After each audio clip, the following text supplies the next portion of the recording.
Hey everyone, welcome back to Mini Bike Mike's Garage. So in the comments of my videos, one of the most common things that I hear from you guys is that you love the revival type videos, the rescue or will it run type videos. And we got a good one today. But before I get into it and talk about this bike, let me give you, or we start working on this bike, let me give you a little bit of a backstory on it. It's not mine, it's a childhood friend of mine. I've mentioned it many times before that my dad was a mechanic and worked for a company, but then he also had a garage at home. And Dad worked on everything, anything from bikes, cars, trucks, tractors, boats, snowmobiles, whatever. If it had an engine in it, Dad probably worked on it for somebody in our community. And he was known as the guy to go to get things worked on. So a family that lived not too far from us when I was growing up had this bike. They bought it brand new. I'm pretty sure they bought it brand new. It still has the sticker from the dealer that they bought it from in Columbus, Indiana, where we grew up. But the father of this family, who's same age as my dad, reached out to them last week and said, "Hey, Joe, would you mind looking at this Honda Trail 70 for me and getting it running?" They were thinking Dad would work on it for them. And Dad's like, "You know what? I think I got somebody else I'm going to pass that along to."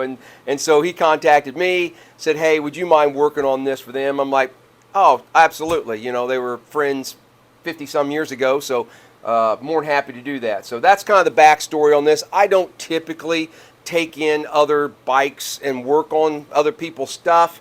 That gets to be more like a job, and I don't want a job. I'm supposed to be retired. This is my hobby, so I typically don't do this, but for this particular family, I am. So that's a little bit of the backstory on it. So I think I'll just grab the camera and we'll get in a little bit closer.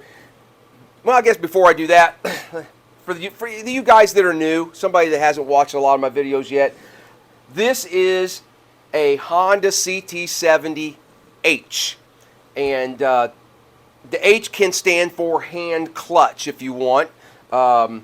It's a 4-speed manual transmission, where most of the Honda Trail 70s were 3-speed semi-automatics. You can tell they used a different decal, a slanted decal, rather than the completely vertical decal of the 3-speeds. And then the 4-speed models in the K0, which what this is, the very first generation of a CT70, it came in unique colors from the 3-speed. This is a candy blue green that came in a topaz orange and an emerald green. But pretty neat little bike. It looks mostly complete. I am missing a key, so we'll have to jump around the wiring to see if we can get it to go.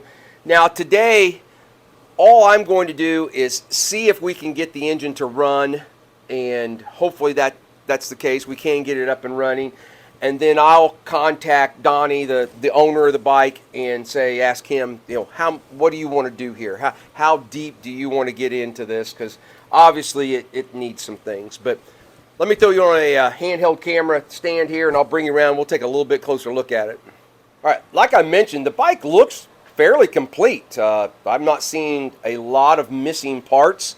It does have some things like the lens is gone, the glass lens is out of the headlight, and the fender's bent up. It's been ridden. I'm seeing now that the speedometer cable is broke. Let's see how many miles it says it has on it. Can we see that? 3791. Wow. I wonder how long that speedometer cable's been broke. It looks like a long time the way they've tucked it around there. So it's probably got over 4,000 miles on it. But I don't see any rot on the body. It looks fairly straight. I don't see a lot of dents and dings. It's dirty. It's been sitting obviously in a shed or something, a barn, which actually is probably a good thing. It's not been out in the weather. It's got the Go Fast Thrush sticker. The seat is pretty well shot.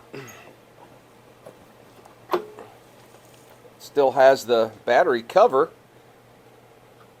No battery.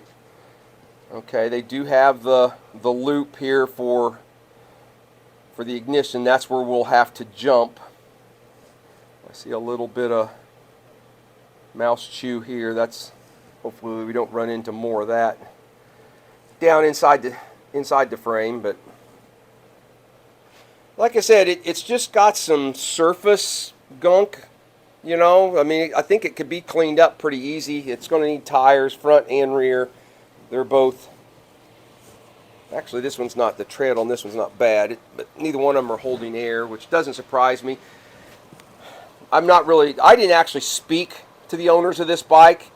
Dad dealt with them, and then he went and picked it up a few days ago, and then he dropped it off here yesterday. And thanks to subscriber Don, who was here making a visit yesterday at the same time, and he helped us unload it. Thanks, Don. Appreciate that. But I don't know. Like I said, I didn't talk to the owner.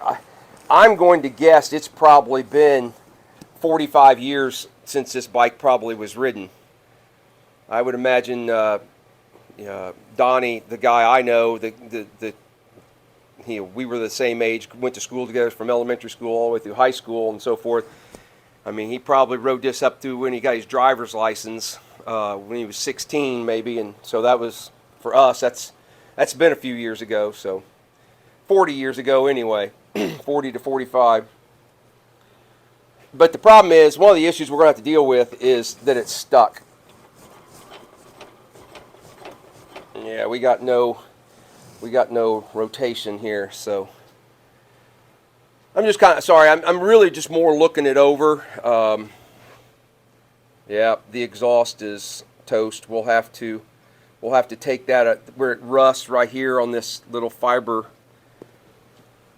insulator thing. That thing holds moisture, and then oh yeah, you can see if I can get it. See that spot underneath there where the pipe doesn't continue? Yeah, that's it. The pipe's gone. So we'll have to repair that, but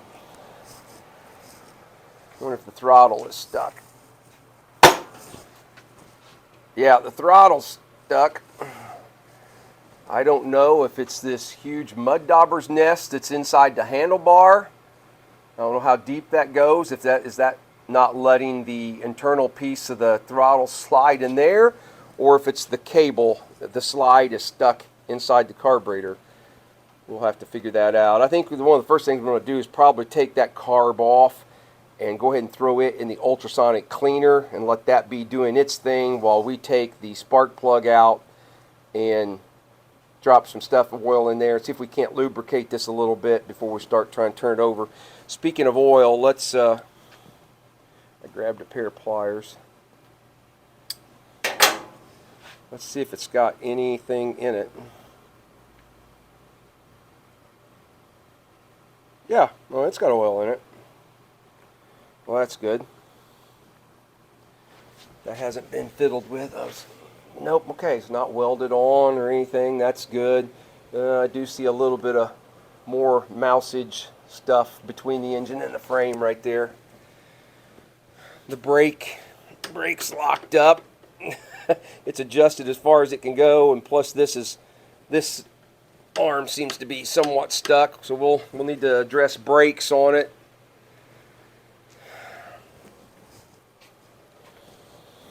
Yeah, the shock's bent where this got pushed in, and they laid it down and pushed it in. You know, this wasn't the best design in the world, just this flat piece of steel that just doesn't have any rigidity with being flat. They should have, wrapped it around and, taken this piece and wrapped it around and made a corner there. Would have made it so much stronger. And they did when they went away from this bracket to the dog leg bracket and did away with that little spacer underneath there. The dog leg bracket does roll around and is much stronger. So you don't see that bent shock as much on the models that got that newer muffler style. I don't know when that came in. When did that come in? The K4s, K3s, K4s, something like that. So anyway. All right, I'm going to put you back on a tripod, and we're going to go through. I'm just checking to see what's stuck and what's not. Clutch is a little sticky, but not bad. I'm going to put you on a tripod. Oh, wow, that one turned. That's awesome. Are we going to get lucky and go 2 for 2? No, we're not. No, that one's stuck. That's too bad. We may, like I said, I gotta see how deep Donnie wants to get on this and how much money he wants to spend and how many parts he wants to replace, or if he just wants to get it up and running. But all right, throw you in stand. Let's start taking it apart.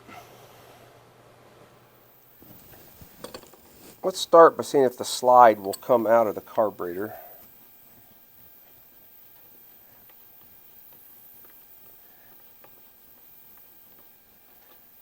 Okay, so that did. So I'm guessing maybe it's that big mud nest that's up in the handlebars that kept that from moving. That's actually good that we didn't have to fight that. Let's see. I think we'll take it off at the intake here first.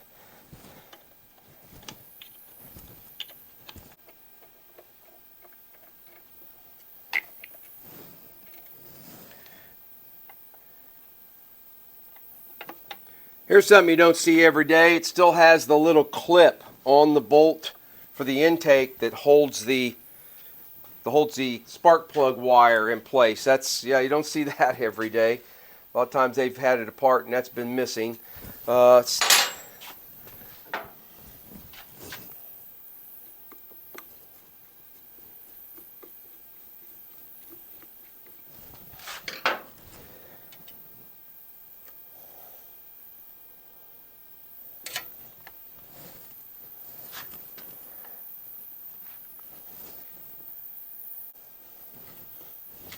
I'm attempting to get that off without pulling that boot out of that.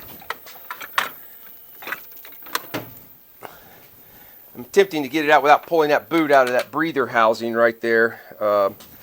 If we can get the fuel lines off.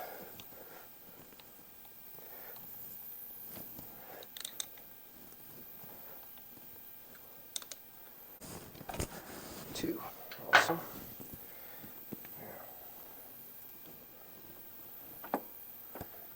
There we go. That's good. Well, you guys want to go ahead and see what the inside of this carburetor looks like while I've got the ultrasonic warming up over there. You might hear that thing buzzing.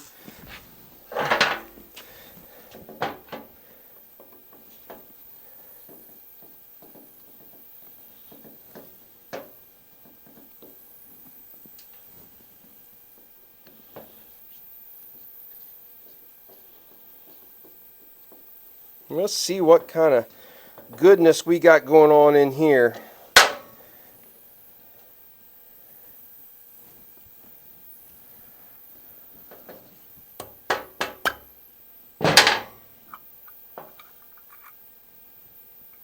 Not too bad, just some dry powdery stuff. All right, well, the ultrasonic's not quite ready, heated up enough for me to throw this in there, so we're going to set this off to the side for right now, and then we're going to go back to seeing if we can figure out why we're not getting that to spin. I think next I want to see if we can get this chain guard, and I want to take this cover off here.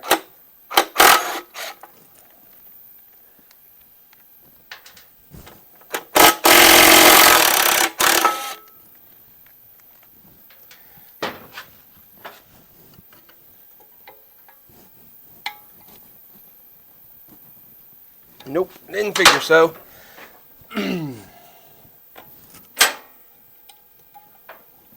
It does not look like any of the engine case bolts have ever been touched. So I don't think the engine's ever been apart. I can tell that maybe these stator cover bolts have been off of here, so.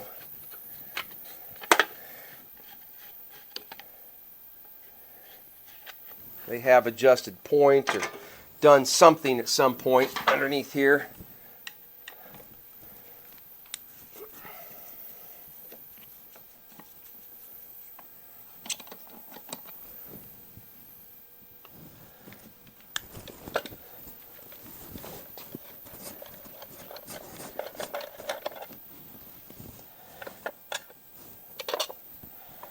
I have to take shifter off? No. Oh, a little bit of corrosion, but not horrible.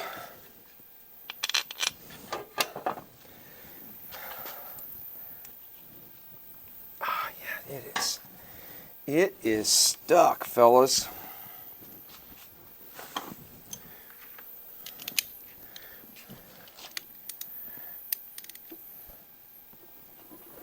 Nope, that just took the nut loose. Oh, wait a minute. We got a little movement by going backwards. All right, I'm actually going to pull the plug and drop some fluid and stuff in there before I start rotating it too much, just to kind of, I don't want to cycle everything super dry. I think I'll go ahead and remove this just to get it out of our way. Well, the bottom one wasn't even attached.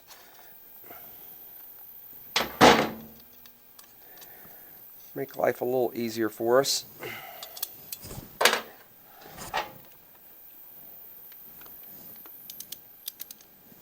Oh, the plug wasn't even tight. I wonder if someone else has attempted this at some point. I'm going to make sure the threads are good, and that will screw in there first. It wasn't tight at all. Oh, that doesn't feel good.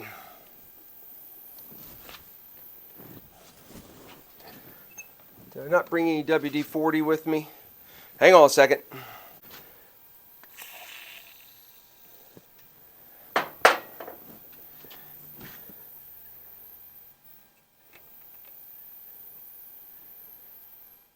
There, that felt well, maybe, I don't know. Just got to be really careful with these aluminum parts. You know, it's so easy to, oh yeah, that's going in there. It's so easy to cross thread or, you know, mess up the threads. Or I just want to make sure that the spark plug will go down and seat. Yeah. Okay, we're good. Whew. Just had me a little bit worried that when I put that on there and the spark plug wasn't even tight.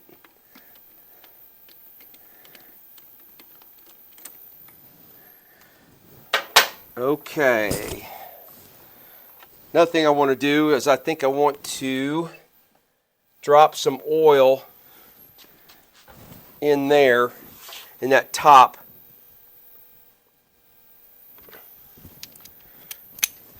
Before we start rotating things.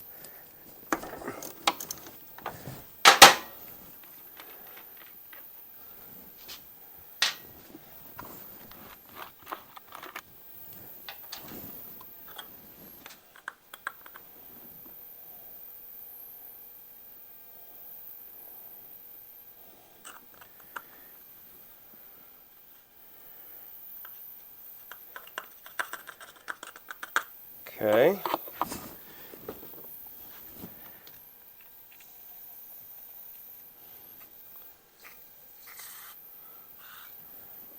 All right, let's see if it'll spin now.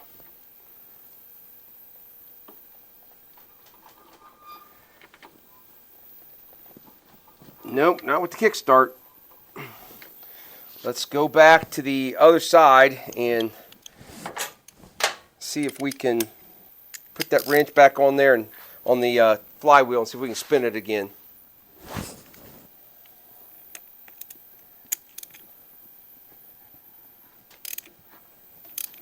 Oh, bike's in gear.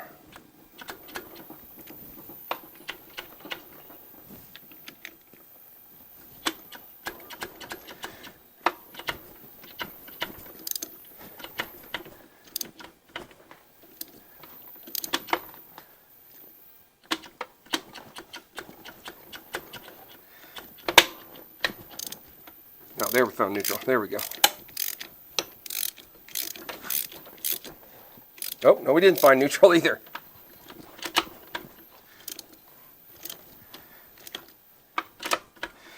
Which way is it? All up or all down? I never can remember.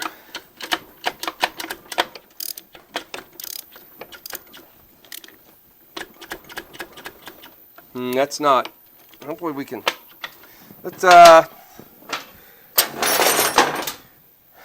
don't have my little lift. I got my lift in using it in another purpose. So, well, there we go.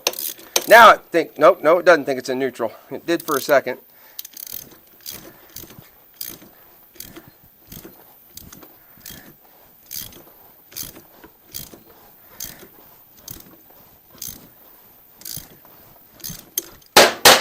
I was watching to make sure that the valves were, the rockers were moving.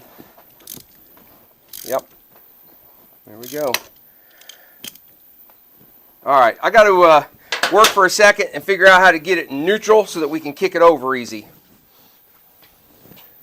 All right, I think I finally found neutral. It seems like it's going to kick over now. I think I got it loose. Oh yeah.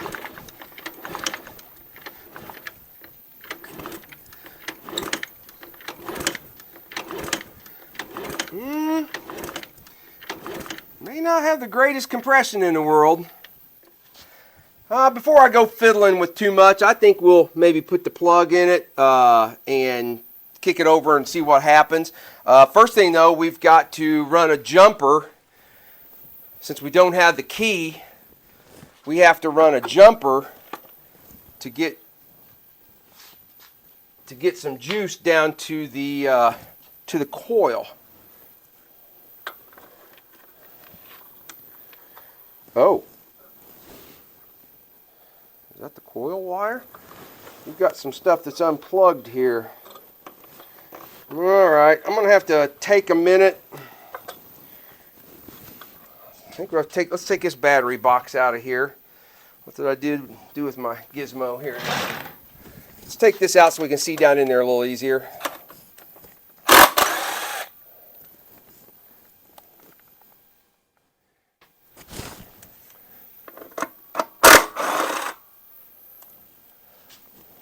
You guys might not even be looking up that high. You're probably still looking at the engine, aren't you? Yep.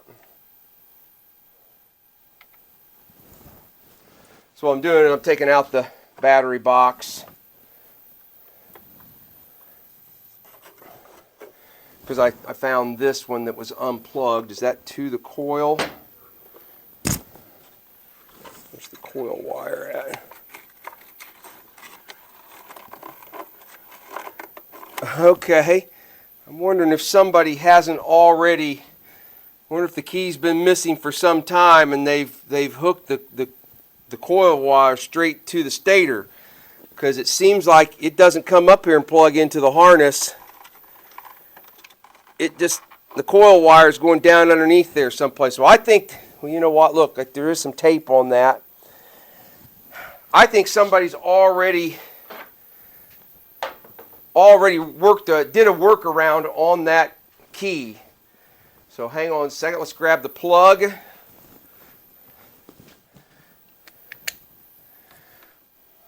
I'm going to say slim to none chance here, but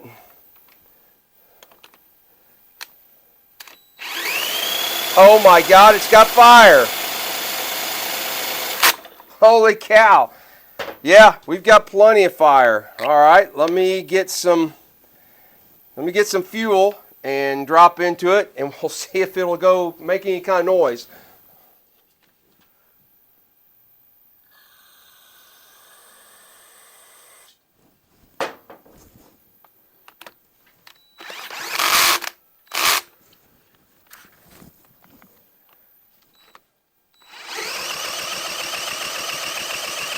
Look at that blows. Stuff coming out of that exhaust over there.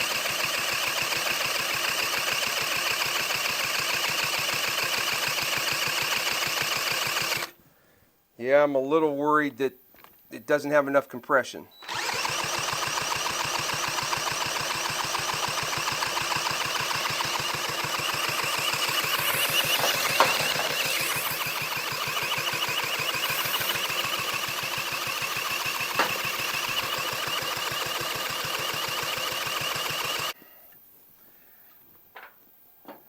We're going to have to get the compression up a little bit, I think. I think that's our issue.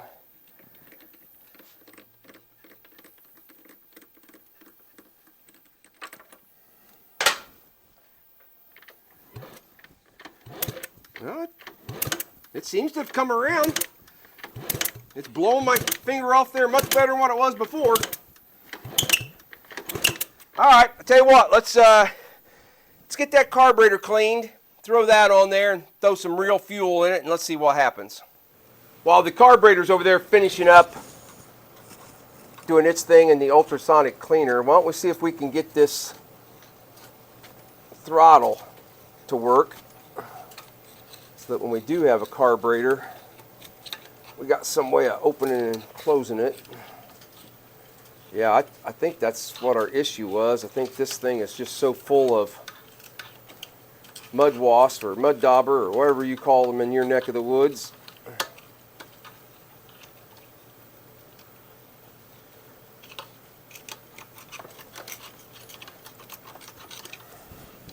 There's the throttle.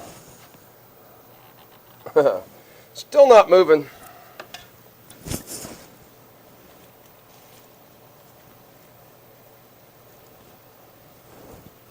Oh, wait a minute. Now we're getting somewhere. Now we're getting somewhere.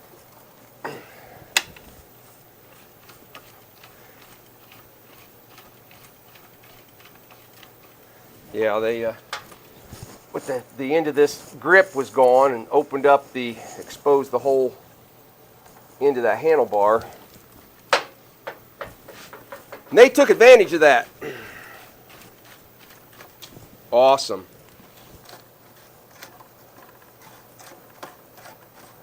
I think we're good to go there. I'll work with that a little bit more. Try and get that freed up, but I think we're good to go.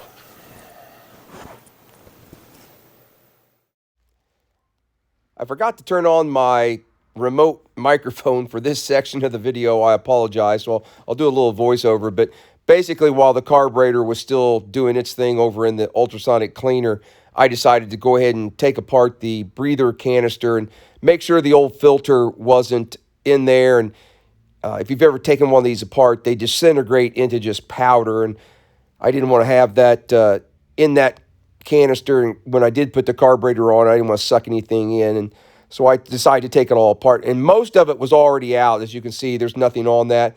There was a little bit of leftover dust that I'm pulling out there. But I cleaned out the housing and put it all back together.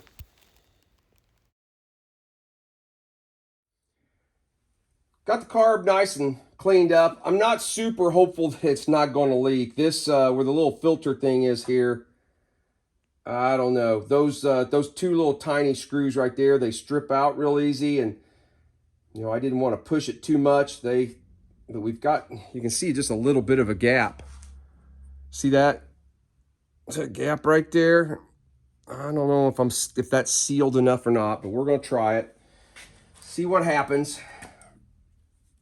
What if we put the fuel lines on? Nah, let's go ahead and bolt it on first.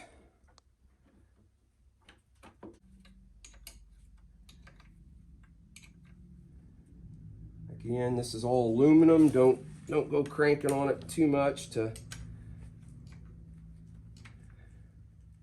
Okay. Off camera, I checked the valve lash and timing, and everything is pretty much spot on. So we're good there.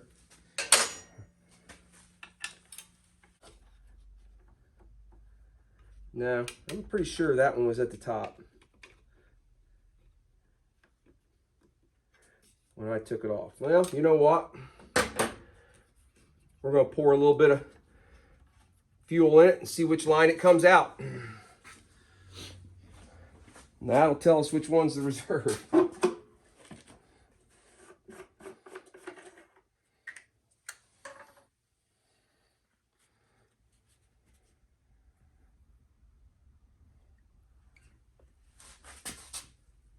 All right, there we go.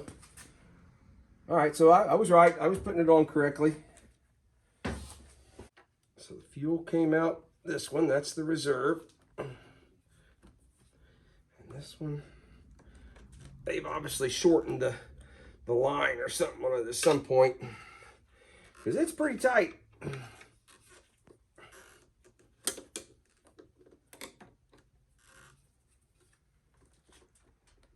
Well, let's say that'll hold fuel.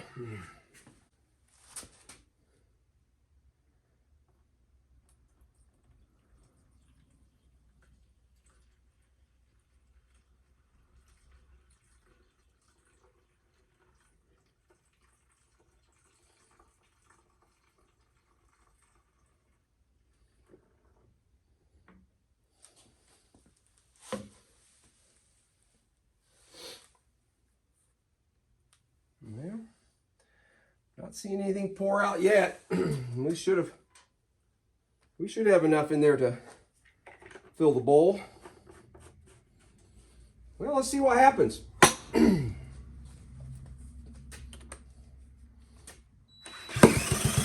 Holy cow, pop.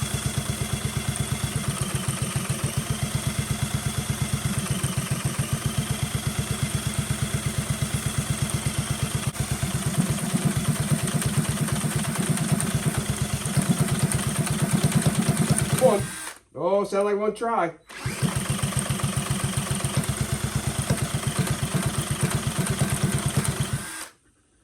You sound like you're trying.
Well, I think I'm going to try and get it started and let it sit and run and get good and warm before I start tinkering and making too many adjustments.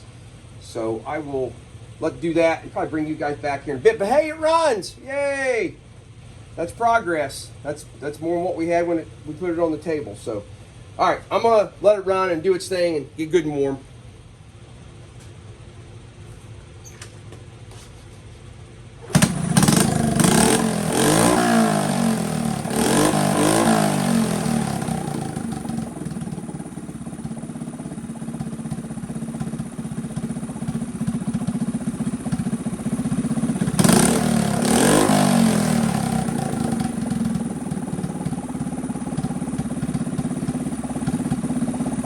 I think I've got it dialed in pretty good. I'm surprised it had fire. The points were, I couldn't even, when I rolled the flywheel, I couldn't even see them open. So I adjusted the points a little bit, opened them up, and she's running pretty good. But I want to show you something. We're going to probably have to pull the engine out of this thing.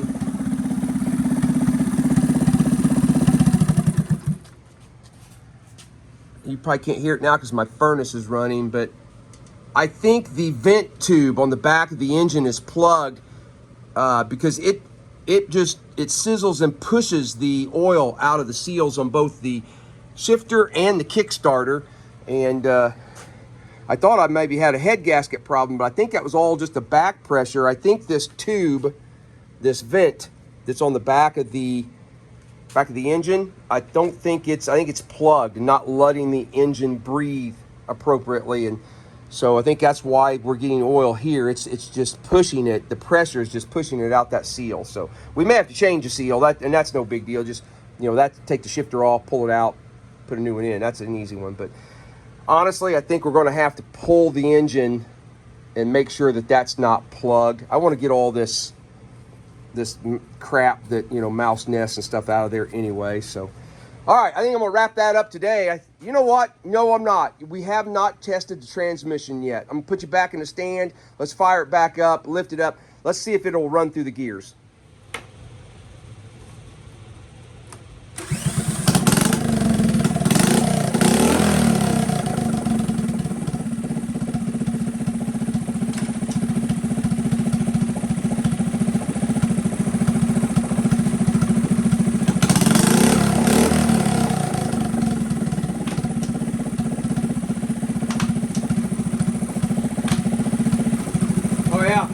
I think we're good on all the gears.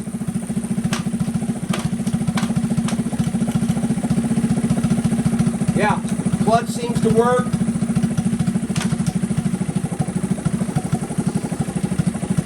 Yeah, I can pull in the clutch and disengage it.